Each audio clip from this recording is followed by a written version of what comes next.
दार्जिलिंग जाने से पहले ये वीडियो को जरूर से देख लियो, वरना दार्जिलिंग जाने के बाद आप पछताओगे। मगर क्यों? तो दार्जिलिंग तक कैसे पहुंचे, दार्जिलिंग जाने के लिए कितना बजट होना चाहिए, क्या क्या लेके जाना चाहिए, कौन से समय में जाना चाहिए, सबसे इम्पोर्टेंट चीज वहां जाने के बाद कौन सी स्कैम से अलर्ट रहे, कौन सी स्कैम से बचे, क्योंकि हर टूरिस्ट प्लेस पे कोई ना कोई स्कैम तो जरूर से ही होता है। तो सबसे पहले बात करते हैं कि आप दार्जिलिंग तक पहुंचे कैसे। अगर आप इंडिया के किसी भी स्टेट में रहते हैं, वहां से अगर आप एनजेपी न्यू जलपाईगुड़ी के लिए ट्रेन सर्च करेंगे तो वहां तक का ट्रेन आपको इजिली अवेलेबल हो जाएगा। अगर डायरेक्ट ट्रेन नहीं है तो आप चेंज करके वहां तक का ट्रेन आपको इजिली मिल जाएगा। अगर आपके पास नोटों की कमी नहीं है तो आप फ्लाइट लेके नियरेस्ट एयरपोर्ट बागडोर पे उतर सकते हैं और वहां से कैब लेके आप पहुंच सकते हैं सिलीगुड़ी बस स्टेशन, जो कि अप्रॉक्स 65 से 70 किलोमीटर तक है। अगर आपका बजट टाइट है तो आप ट्रेन से आ सकते हैं एनजेपी तक और फिर वहां से 30 रुपया पर हेड दे के आप पहुंच सकते हैं Siliguri bus station. Siliguri bus station पहुंचने के बाद आपके पास है दो ऑप्शन, एक्चुअली तीन ऑप्शन। पहला ऑप्शन, आप प्राइवेट कैब बुक कर सकते हैं जिसका कॉस्ट पड़ जाएगा आपको 3000 से लेके 3,500 तक, और बस अगर आप चूज करते हैं तो बस पड़ जाता है पर हेड 105 रुपया।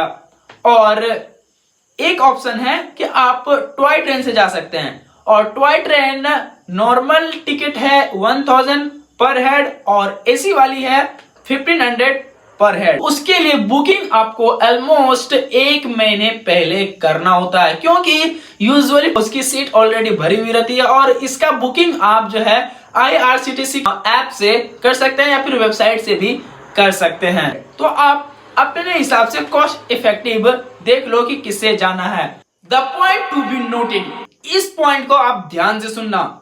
जब आप एनजेपी उतर कर 30 रुपया भाड़ा देकर सिलीगुड़ी बस स्टेशन पहुंचोगे और आप शेयरिंग कैब ले रहे हो या फिर प्राइवेट कैब ले रहे हो, तो यहां पर आपको अलर्ट रहना है। यहां पर आपके साथ हो सकता है स्कैम ये हो सकता है कि कैब वाला आपको बोलेगा कि मैं आपको लेके जाऊंगा, इतना आपको भाड़ा देना है, लेकिन आपको रुकना है मेरे कहे हुए जगह पर होटल में, और उस कैब वाला का होटल के साथ कनेक्शन होता है क्योंकि उसको मिलता है कमीशन। उनसे आपको बात करना है कि नहीं, बस हमें दार्जिलिंग तक शेयरिंग या फिर प्राइवेट कैब चाहिए, और यूजुअली जो प्राइस होती है दार्जिलिंग तक छोड़ने की शेयरिंग कैब या फिर प्राइवेट कैब की 3000 से लेकर 3500 तक। ये चीज आप ध्यान में रखना। अगर उस टाइम में भी डीजल का प्राइस थोड़ा बढ़ा हो या फिर घटा हो तो प्राइस वेरी कर सकता है, लेकिन अप्रॉक्स 3 से 3.5 तक ही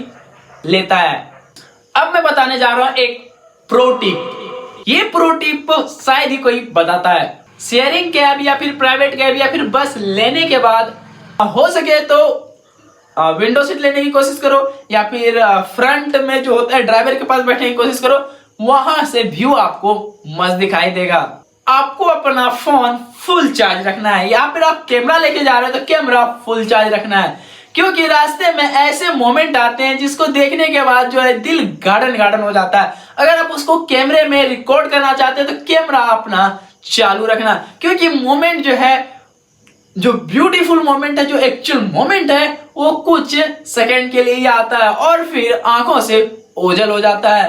तो कैमरे में आए या ना आए, लेकिन आंखों में उस झलक को कैद करना मत भूलना। लेकिन जब आपकी राइड सिलीगुड़ी से दार्जिलिंग के लिए शुरू होगी तो बीच में आपको अजीब अजीब सी फीलिंग आएंगे, कान सुन हो जाएंगे। तो ये चीज नोट कर लेना, ये चीज नॉर्मल है। जब हम नॉर्मल लेवल से हायर लेवल पे जाते हैं तो एयर प्रेशर यानी कि एटमॉस्फेयर प्रेशर डिक्रीज होता है और उसके कारण ये अजीब अजीब सी फीलिंग आते हैं। ये कुछ देर के लिए होता है, उसके बाद धीरे धीरे बॉडी अडेप्ट कर लेती है, सब कुछ नॉर्मल हो जाता है। अब बात करते हैं कि क्या क्या लेके जाना चाहिए। ये डिपेंड करता है कि आप कब जा रहे हो, ठंडी में जा रहे हो, गर्मी जा रहे हो। अब जाना कब चाहिए, बेस्ट टाइम क्या है? तो बेस्ट टाइम है दार्जिलिंग घूमने का मार्च से लेकर जून तक। इनके बीच में मौसम वहां का बहुत ही सुहाना रहता है, नहीं बहुत ज्यादा ठंडी रहता है, नहीं गर्मी तो वहां पर होता ही नहीं है, क्योंकि मैं रिसेंटली जून के महीने में घूमने गया था और जहां की बिहार जून में 40 से 45 डिग्री की टेम्परेचर थी, वहां पर नॉर्मल फॉग था। हाँ ठंडी थी, लेकिन इतनी भी ठंडी नहीं थी कि स्वेटर पहनने की जरूरत पड़े। एक फुल शर्ट आप पहन ले तो वहां पर ठीक ठाक चल जाएगा। और अगर आप ठंडी में जा रहे हैं या फिर मार्च के आसपास जा रहे हैं तो एक जैकेट जरूर से ले लें, क्योंकि जब आप मॉर्निंग में हिल स्टेशन जाओगे या फिर नाइट वॉक के लिए जाओगे तो मे भी आपको ठंडा लगेगा। और एक इंपॉर्टेंट चीज, अगर आपके पास रेन कोट है तो रेन कोट लेना मत भूलिएगा, या फिर आपके पास छाता है तो छाता लेना मत भूलिएगा, क्योंकि वहां पर अनएक्सपेक्टेड बारिश कभी भी हो जाती है। और आपको 3 से 4 घंटे में पहुंचा दिया जाएगा दार्जिलिंग। अब वहां पर जैसे आप उतरोगे वहां पर भी हो सकते हैं आपके साथ स्कैम।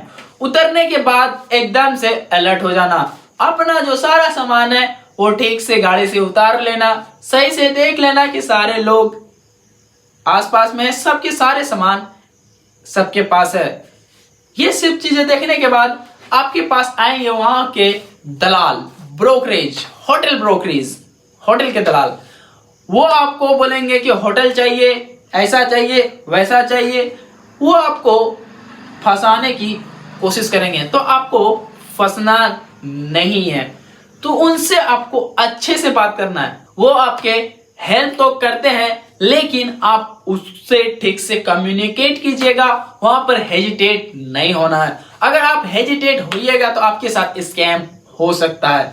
सस्ते होटल आपको महंगे दाम में चिपका सकते हैं, तो वहां पर आपको प्रॉपर कम्युनिकेशन स्ट्रांग रखनी है और जो वहां पर जो होटल है उनसे स्ट्रांगली बार्गेनिंग करना है। अगर आप स्ट्रांगली बार्गेनिंग नहीं करते हो तो आपके साथ हो सकता है स्कैम।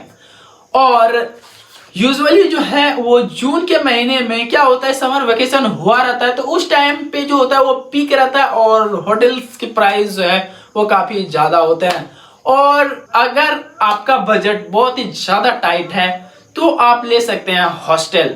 यूजुअली जो होटल के प्राइस है वो वहां पर पीक टाइम पे अप्रोक्स 1000 रुपीज पर नाइट पड़ जाता है एक सिंगल पर्सन को, अगर आप ठीक ठाक होटल में रहो। उससे ज्यादा भी रहेंगे आप होटल के रेंज के हिसाब से। मिनिमम आपको 500 और मैक्सिमम की तो लिमिट नहीं है, मिनिमम 500 पर हेड वहां पर होटल आपको मिलेंगे। और अगर आप होटल नहीं लेना चाहते हैं और बजट आपका टाइट है तो आप जा सकते हैं हॉस्टल की ओर, डोरमेट्री की ओर। डोरमेट्री आपको 250 से लेके 300 तक पर नाइट आराम से मिल जाएगा, लेकिन वहां पर यह है कि एक कॉमन बाथरूम मिलेगा, जो कि अगर आप मॉर्निंग में अर्ली मॉर्निंग निकलना चाहते हैं तो वहां पर आपको नहाने में या फिर वॉशरूम जाने में थोड़ी सी प्रॉब्लम हो सकती है। बस यही है और कुछ नहीं। अब जो है आप दार्जिलिंग पहुंच चुके हैं और होटल ले चुके हैं। अगर आपने होटल ले लिया है, अगर आप वहां पर शाम तक पहुंचते हैं तो शाम में आप मॉल रोड घूमना ना भूलें। मॉल रोड शाम के टाइम में जो घूमने में मजा है वो दिन में नहीं है। शाम टाइम में आप मॉल रोड घूम सकते हैं। अगर आप थोड़ी सवेरे निकलते हैं तो मॉल रोड होते हुए आगे जाके आप महाकालेश्वर मंदिर घूम सकते हैं, क्लॉक टावर घूम सकते हैं और फिर उधर से रिटर्निंग टाइम आप घूम सकते हैं मॉल रोड। बहुत ही मस्त लगता है और वहां पर यूजुअली हर रोज भीड़ लगता है। और वहां की मोमोज खाना ना भूलें, क्योंकि हर एक जगह की स्ट्रीट फूड यूनिक होती है, तो स्ट्रीट फूड ट्राई करना ना भूलें। ये सब करने के बाद आपको आ जाना है स्टेशन की ओर। स्टेशन की ओर मिलेंगे आपको private cab, sharing cab. Usually वहां पर होता ये है कि आपको नॉर्मल जो है गाड़ियां नहीं मिलेगी कि यहां तक भैया हमको छोड़ दीजिए, तो वहां पर बुक करने होते हैं प्राइवेट कैब या फिर शेयरिंग कैब। वहां पर होता ये है कि आप बुक कर लो, वो आपको 5 से 6 साइट घुमाएंगे। तो इस तरह से होता है। आप एक दिन का अप्रोक्स 5000 से लेकर 6000 तक, 5 से 6000 के बीच में लेते हैं। वो 6 से 7 जगह आराम से घुमा देंगे। आपके पास इनफ टाइम रहेगा घूमने का, फोटो शूट करने का, जो भी चीजें हैं वो आपको अच्छे से घुमा देंगे। लेकिन यहाँ भी आपको स्ट्रिक्टली बार्गेनिंग करना है। अगर आप स्ट्रिक्टली बार्गेनिंग नहीं करते हो तो आपसे ज्यादा भी चार्ज कर सकता है और आपके साथ हो सकता है स्कैम। इस तरह की चीजें वहां पर चलती है।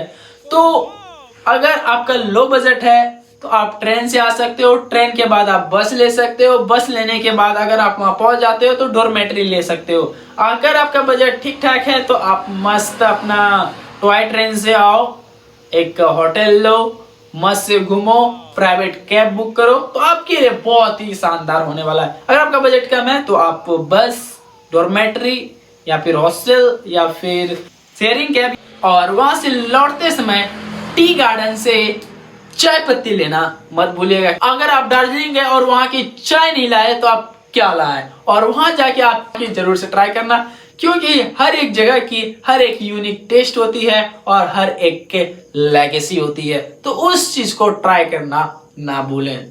अगर वीडियो हेल्पफुल लगा हो तो वीडियो को लाइक कर अपने दोस्तों के साथ शेयर कर दे ताकि उसके साथ भी स्कैम ना हो।